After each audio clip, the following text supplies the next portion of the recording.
Rancangan Undang-Undang tentang perubahan ketiga atas Undang-Undang Nomor 19 Tahun 2003 tentang Badan Usaha Milik Negara dapat disetujui dan disahkan menjadi undang-undang. Terima kasih.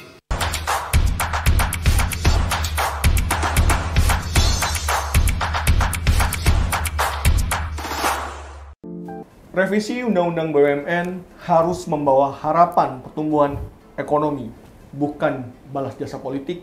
Bersama saya Gulvino Guevarato dari Seknas Fitra. BUMN Indonesia asetnya mencapai 10.402 triliun di tahun 2024, yang mana menghasilkan CSR mencapai 2,7 triliun, angka yang fantastis dan besar. Pada hari Selasa, tanggal 4 Februari 2025, DPR RI berencana melakukan revisi Undang-Undang BUMN. Kurang lebih ada 11 poin. Kami melihat ada poin-poin revisi yang memang memberikan semangat reformatif di dalam pengelolaan BUMN.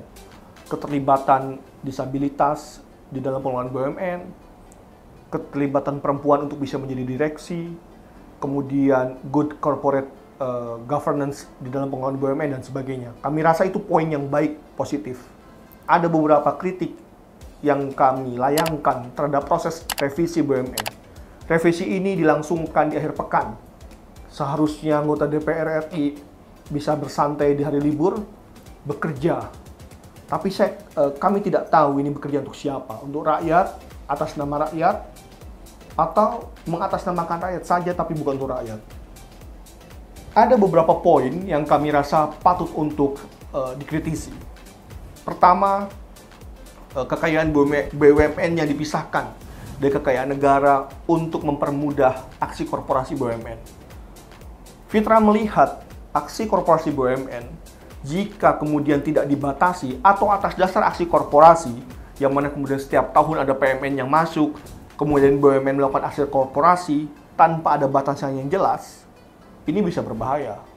Karena kerap kali misalnya kami melihat aksi korporasi berpotensi memicu atau menimbulkan korupsi. Kemudian di poin berikutnya, revisi Undang-Undang BUMN ini juga merencanakan pembahasan untuk mengakomodir Danantara. Ini yang aset begitu besar dikelola sebuah lembaga baru. Kami bukannya tidak percaya, tapi kami harus melihat track record bagaimana orientasi pengelolaan aset-aset BUMN ini untuk benar-benar meningkatkan valuasi BUMN.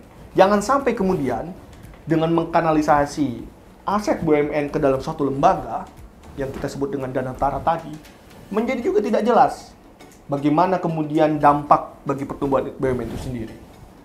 Jadi setidaknya kami melihat bahwa perlu ada kehati-hatian. Ya, seperti yang dibicarakan di awal, BUMN harus menjadi lokomotif pertumbuhan ekonomi nasional, jangan sampai menjadi ajang balas budi. Lalu juga kami melihat bahwa proses dari revisi BUMN, Undang-Undang BUMN ini juga patut untuk dicermati bagaimana tahapan-tahapannya. Di prolegnas prioritas tidak ada revisi Undang-Undang BUMN. Ini hal yang serupa dengan revisi Undang-Undang Minerba. Ya, bagus DPR RI mencoba untuk berkinerja dengan berbagai macam penyusunan undang-undangnya. Tetapi juga tidak serta-merta kemudian proses-proses legislasi yang sudah ditetapkan kemudian dilampaui dengan begitu saja, dengan pendekatan-pendekatan yang tidak berdasarkan hukum misalnya. Oleh karena itu juga penting untuk diperhatikan bahwa keterlibatan partisipasi masyarakat untuk memberikan masukan, kemudian juga mendengarkan pendapat ahli dan sebagainya, itu penting juga. Kenapa partisipasi masyarakat itu penting? Partisipasi atau masukan dari berbagai pihak itu juga sangat urgent di dalam perumusan revisi Undang-Undang BUMN. Karena kalau kami dari masyarakat sipil melihat bahwa selain poin-poin yang sudah dibahas, kami lihat ada poin lainnya, yaitu adalah bagaimana kemudian tata kelola BUMN, khususnya BUMN yang bergerak di sektor lingkungan hidup, menjalankan usahanya tidak menciptakan kerusakan lingkungan. Kami melihat bahwa tidak lantas kemudian atas dasar untung, misalnya perusahaan batubara misalnya, kemudian mengeksploitasi sumber daya alam secara berlebihan, tetapi di waktu yang lain malah terjadi banjir bandang atau banjir. Itu kerugiannya juga kemudian berdampak negatif kepada masyarakat sekitarnya. Yang kami rasa ya ini juga harusnya menjadi perhatian di dalam revisi Undang-Undang BUMN.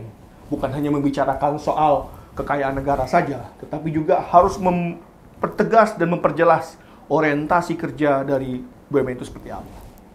Itu dari kami, terima kasih, salam transparansi.